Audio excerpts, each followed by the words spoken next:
Chengannur revenue tower നിർമ്മാണോദ്ഘാടനം നടന്നു. Revenue ഭവന നിർമ്മാണ വകുപ്പ് മന്ത്രി കെ രാജൻ ഉദ്ഘാടനം നിർവഹിച്ചു. സർക്കാർ കഴിഞ്ഞ 9 വർഷത്തിനുള്ളിൽ 4.25 ലക്ഷം ജനങ്ങളെ ഭൂമിയുടെ അവകാശികളാക്കിയതായി മന്ത്രി രാജൻ പറഞ്ഞു. കേരളം നടപ്പിലാക്കിയ ഭൂപരിഷ്കരണ നിയമത്തിലെ ഏറ്റവും പ്രധാന പ്രത്യേകത സാമൂഹ്യനീതിയിൽ ഉറച്ചുനിന്ന് ഭൂവിതരണത്തിന് നേതൃത്വം നൽകിയതാണെന്നും മന്ത്രി പറഞ്ഞു. ചെങ്ങന്നൂർ റവന്യൂ ടവറിന്റെ നിർമ്മാണ ഉദ്ഘാടനം നടന്നു. റവന്യൂ ഭവന നിർമ്മാണ വകുപ്പ് മന്ത്രി കെ രാജൻ ഉദ്ഘാടനം നിർവഹിച്ചു. കഴിഞ്ഞ 9 വർഷത്തിനുള്ളിൽ 4.25 ലക്ഷം ജനങ്ങളെ ഭൂമിയുടെ അവകാശികളാക്കിയതായി മന്ത്രി പറഞ്ഞു. കേരളം നടപ്പാക്കിയ ഭൂപരിഷ്കരണ നിയമത്തിലെ ഏറ്റവും പ്രധാന പ്രത്യേകത സാമൂഹ്യനീതിയിൽ ഉറച്ചുനിന്ന് ഭൂവിതരണത്തിന് നേതൃത്വം നൽകി എന്നതാണ്. ഈ വർഷം തന്നെ മുണ്ടക്കൈ ചൂരൽമല ദുരന്തത്തിൽ വീടും സ്ഥലവും നഷ്ടമായ എല്ലാവരെയും പുതിയ വീട്ടിലേക്ക് പ്രവേശിപ്പിക്കും. എല്ലാവർക്കും ഭൂമി, എല്ലാ ഭൂമിക്കും രേഖ, എല്ലാ സേവനങ്ങളും സ്മാർട്ട് എന്ന മുദ്രാവാക്യത്തോടുകൂടിയാണ് കേരളത്തിലെ റവന്യൂ വകുപ്പ് പ്രവർത്തിക്കുന്നതെന്നും അദ്ദേഹം പറഞ്ഞു.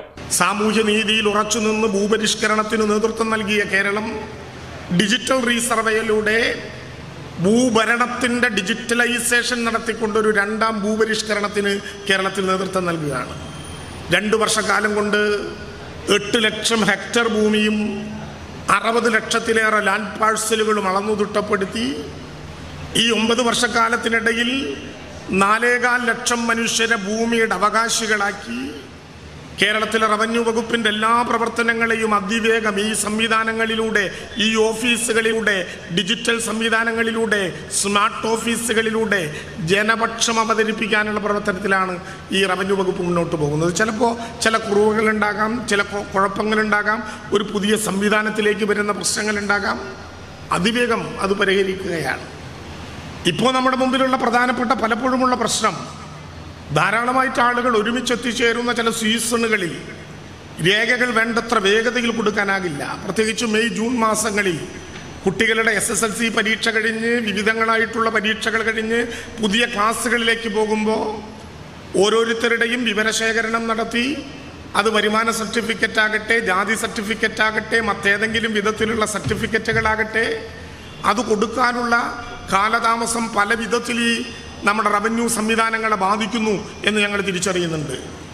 അതുകൊണ്ട് തന്നെ ഇനി ആവശ്യപ്പെട്ടാലും ഇല്ലെങ്കിലും ഒരിടവേള എടുത്തുകൊണ്ട് ആ വില്ലേജിൽ ഘട്ടം ഘട്ടമായി ഒരു വില്ലേജിനകത്ത് മുഴുവൻ ആളുകളുടെയും എല്ലാ വ്യക്തിഗത ഭൂമിഗത വിവരങ്ങളും ഒരു ഡിജിറ്റൽ ലോക്കറിലേക്ക് മാറ്റാനുള്ള ശ്രമത്തിലേക്ക് കേരളം മുന്നോട്ട് പോകുന്നു. ചെങ്ങന്നൂർ താലൂക്കിലെ പട്ടയങ്ങളുടെ വിതരണവും ചടങ്ങിൽ മന്ത്രി നിർവഹിച്ചു. 2 വീതം LA, LT പട്ടയങ്ങളും 4 കൈവശ രേഖകളുമാണ് വിതരണം ചെയ്തത്. 40 ലക്ഷം രൂപ ചെലവിൽ നിർമ്മാണം ആരംഭിക്കുന്ന പുലിയൂർ വില്ലേജ് ഓഫീസിന്റെ നിർമ്മാണോദ്ഘാടനവും മന്ത്രി നിർവഹിച്ചു. പരിപാടിയിൽ ഫിഷറി സാംസ്കാരിക വകുപ്പ് മന്ത്രി സജി ചെറിയാൻ അധ്യക്ഷത വഹിച്ചു. നിരന്തര പരിശ്രമത്തിന്റെ വിജയമാണ് ചെങ്ങന്നൂർ റവന്യൂ ടവറിന്റെ നിർമ്മാണോദ്ഘാടനത്തോടെ യാഥാർത്ഥ്യമായിരിക്കുന്നതെന്ന് മന്ത്രി സജി ചെറിയാൻ പറഞ്ഞു. 22.12 കോടി രൂപ മുടക്കി ഈ ടവറിൻ്റെ തറക്കല്ലിട്ട് യാഥാർത്ഥ്യമാകുമ്പോൾ എന്നെ സംബന്ധിച്ചിടത്തോളം ഞാൻ ആഗ്രഹിച്ച 3 സംരംഭങ്ങളും യാഥാർത്ഥ്യമാകുന്നു എന്നതാണ് ഈ നാടിനെ സംബന്ധിച്ചും ഏറ്റവും സന്തോഷകരമായ കാര്യം. ഈ ഒറ്റ ടവറിനകത്ത് RD ഓഫീസ് വരും,